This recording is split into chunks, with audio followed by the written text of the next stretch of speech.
So await omnes, and welcome to part 7 of Land and Sea, this one the second part of Hannibal crossing the Alps. It continues directly on from the previous section. Hence why we've gone straight into Etiam here being translated as, and also the casus of snow, the fall of snow, with the Sidere, the constellation of the Virgiliarum, the Pleiades, now setting. This added ingentem terrorem, huge terror, to the tired men, or soldiers. They're the soldiers who have been exhausted or tired by the fatigue, the tidio of so many evils. These are the Pleiades, which is a nice enhanced image so you can see all the stars. They are named after the daughters of Atlas with his wife Pleione. Incidentally, occidental means the falling, and therefore it's actually the opposite of the word oriental, meaning east. Occidental also means west. Bit of random irreverence, but hey, why not? So, when the column, the agmen, which literally, as it says somewhere, with the standards having been advanced, so that's with the motis, so with the signis having been advanced, motis, at first light. So we've got an active adjective here. They were incedere, they were advancing slowly through, or cross, as was translated here, literally as it says here, all things covered with snow, so that's omnia, across all things oplita, covered by snow, oplita being another perfect passive participle, and the reluctance, pigritiaque, and despair, desperatio, were shining forth on the face of all. Woltu is a fourth declension adjective, which you may not have done yet, but you will need to do. So we just pause there for 2 seconds. So this, by the way, is going to be the start of a really, really long sentence. Yes, so this is kind of our introduction. It's late October, which is when they're crossing the Alps, which obviously, for crossing a mountain, that's quite dangerous. So this is the start of a very long sentence as to why the soldiers are so tired and so reluctant. Hannibal, having gone ahead of the standards, progressus is a perfect active participle, onto a quodam promontory, onto a certain promontory. Notice here, English word. Quodam is, by the way, quidam is sort of like the indefinite article, it's just some promontory, it's not like a specific one, just one of them. From where, or in Old English, whence, the prospectus, the view, was far and wide, is a nice way to translate that. He pointed out, or he showed, well technically he shows, because it's what's called historic present. That is to say, a verb that is actually in the present, but acts like it's in the past. It kind of adds drama. You can see it quite often. So he showed Italy to the soldiers, brackets, so to speak, iussis being a perfect passive participle, to the soldiers having been ordered to stop. That's obviously quite sort of dense bit of information that he's giving there.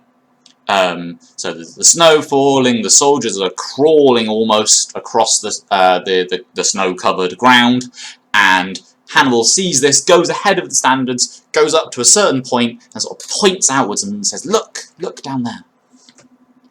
So this sentence continues. He shows to them Italy and the Campos Circumpadanos. I will talk to you about that in 1 second, but basically this means the plains of the Po Valley.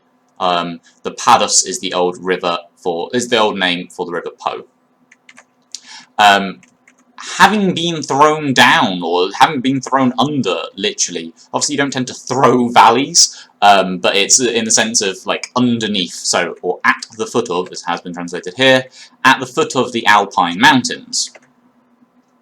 And, so we're still in this sentence, this indirect statement. He showed them Italy and the plains of the mountains, and that they, Eos, at that time, were climbing the walls, or the fortifications, not only of Italy, but also, or even, of the city of Rome, literally the Roman city.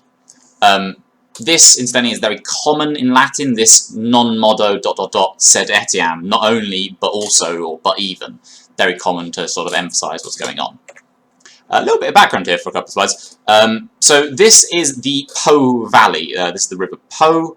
It's quite a large river in northern Italy. And this bit of Italy it took a very long time for the Romans to conquer it. It was inhabited by what was called the Cisalpine Gauls, i.e. the Gauls on this side of the Alps. Notice Milan there in the centre. So this is... It took a long time, and the Romans continually had problems with these Gauls. So at the time, Hannibal was an enemy to the Romans, and he basically turned around to the Gauls and said, hey, come join me, and a lot of them did, and they caused a lot of problems. That the rest, or the other things, would be... 4a is actually futurum esse, which is the future infinitive, which you may or may not have done yet, of sum.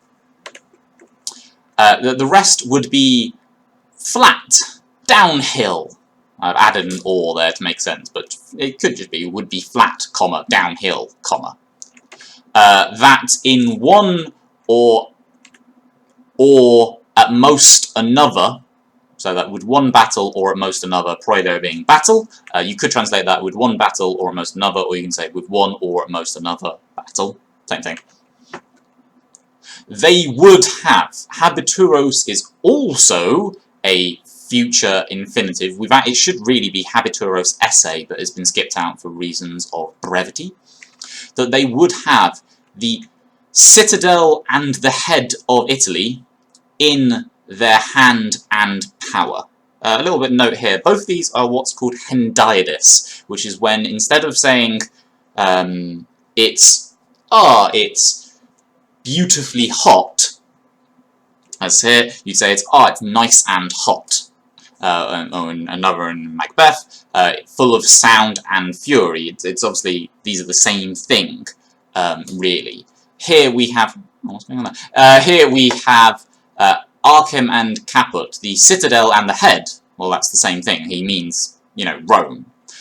In their hand and their power. Well, that's again the same thing. This is a lie, by the way. This whole thing, lie. It's a very dramatic piece, a really strong image of Hannibal standing up on the promontory and sort of showing to all of his soldiers the assembled, the valley stretched out in front of them. And a little bit more background.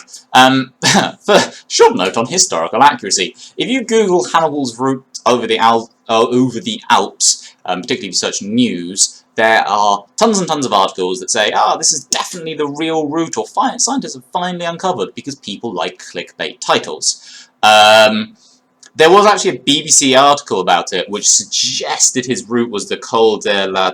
Oh god, I can't pronounce French. Traversette?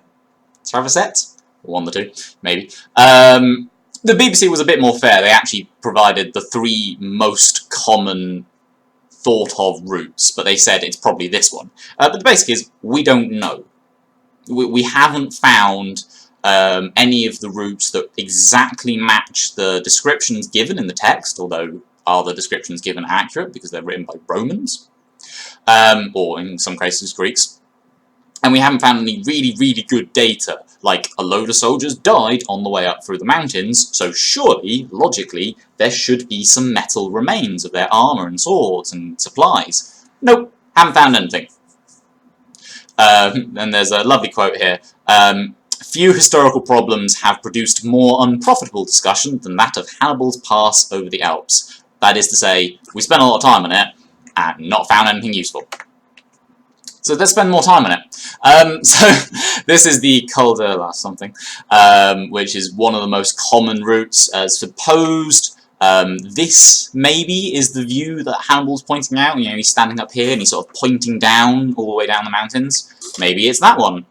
Or maybe it's the Petit Saint Bernard, where his campsite was maybe there, his speech was delivered here, and that's the view. Obviously, probably less power lines, but you know.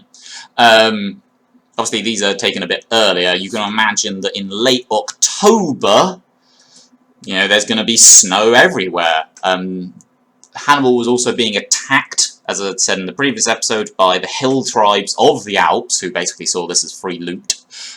So this would be a very difficult journey. A lot of men died. And that is the whole of Section 7. Hopefully enjoyed. A bit more background this time, but hopefully it was fun. Thank you very much.